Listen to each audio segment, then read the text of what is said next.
বৃহস্পতিবার রাতে এসটিএফ এবং স্থানীয় পুলিশকে সঙ্গে নিয়ে এনআইএ দীঘার একটি হোটেল থেকে তহা এবং সাজিবকে গ্রেফতার করে। শুক্রবার ট্রানজিট রিমান্ডে তাদের বেঙ্গালুরু নিয়ে যাওয়া হয়। শনিবার বেঙ্গালুরুর বিশেষ এনআইএ কোর্টে হাজির করানো হলে দুজনকে 10 দিনের হেফাজতে নির্দেশ দেওয়া হয়েছে।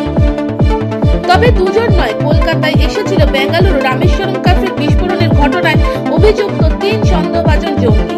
গোয়েন্দা সূত্রের দাবি, তৃতীয় জনের নাম মুজাম্মিল শরীফ। বিস্ফোরণের ঘটনায় তাকে চেন্নাই থেকে প্রথম গ্রেফতার করেছিল এনআইএ। এ রাজ্যে এসে আব্দুল মাতিন আহমেদ তহা এবং মুসাফির হোসেন সাজিবকে আত্মগোপনের প্রয়োজনীয় টাকা দিয়ে ফিরে গিয়েছিল শরীফ। তারপরেই গ্রেফতার হয় সে। মুজাম্মিলের কাছ থেকে তহা এবং সাজিবের কথা জানা গিয়েছিল বলেও গোয়েন্দা সূত্রের দাবি। গোয়েন্দাদের একটি সূত্রের দাবি, তহা এবং সাজিব দুজনেই আইএসের আল হিন্দ মডিউলের সদস্য। সন্দেহ করা হচ্ছে সীমান্ত টপকে বাংলাদেশ পালানোর ছক ছিল তহা এবং সাজিবের, তাই এই রাজ্যে এসেছিল। এখানে কে তাদের পালাতে সাহায্য করত সেই বিষয়ে খোঁজ শুরু হয়েছে। ওই মডিউলের এখানে কোনো গোপন গোষ্ঠী কাজ করছে কিনা তাও খুঁজে দেখছেন গোয়েন্দারা। এনআইএ জানিয়েছে, গত 1 মার্চের বিস্ফোরণ কাফেও বিস্ফোরক রেখেছিল সাজিব, আর এই ঘটনার মূল চক্রী ছিল তহা। তার নির্দেশে মুজাম্মিল আইডি তৈরি উপকরণ জোগাড় করেছিল। বিস্ফোরণের আগের দিন 10 ওই কাফেও চারপাশে রেকিও করেছিল তারা।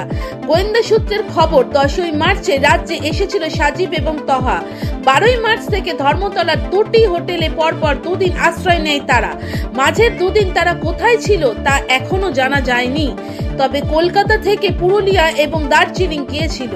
21 মার্চ ফিরে এসে খিদিরপুর এবং একবালপুরের 2টি অতিথিশালা ছিল। এর মাঝে 24 মার্চ একদিনের জন্য তারা বেপাত্তা ছিল। 21 মার্চ এক অটো চালকের সূত্রে তারা খিদিরপুরের একটি হোটেলের সন্ধান পেয়েছিল। এদিন ফোনে রূপেশ সাউ নামে ওই অটো চালক বলেন, 21 মার্চ বেলা 12:15 নাগাদ কালীঘাট বাসস্ট্যান্ড থেকে খিদিরপুরে যাবে বলে দুজন অটোয় উঠেছিল। সঙ্গে 2টো কালো ব্যাগ ছিল। আমাকে বলেছিল যে থাকার ঘর লাগবে। আমি তখন বডিগার্ড লাইন্স এলাকায় একটি গেস্ট হাউসে নিয়ে যাই। ওরা যে জঙ্গি কিভাবে বুঝবো? প্রাথমিকভাবে গোয়েন্দাদের সন্দেহ, ঘিঞ্জি এলাকা এবং নিয়মের কড়াকড়ি নেই এমন সস্তার হোটেল বা লজকে বেছে নিয়েছিল ওরা। বাইরে থেকে এসে কলকাতার এমন এলাকা খুঁজে পাওয়ার পিছনে স্থানীয় কোনো মদদ আছে বলেও সন্দেহ করছে এনআইএ।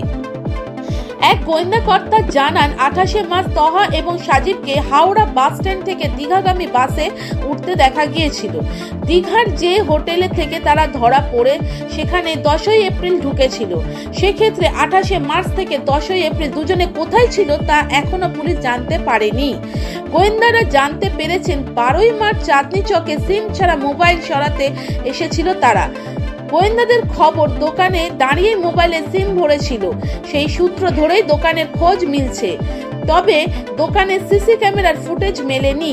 গোয়েন্দাদের সূত্রের খবর, 2 ধৃতের আধার কার্ড সহ পরিচয়পত্রে তেলেগু ভাষা আছে।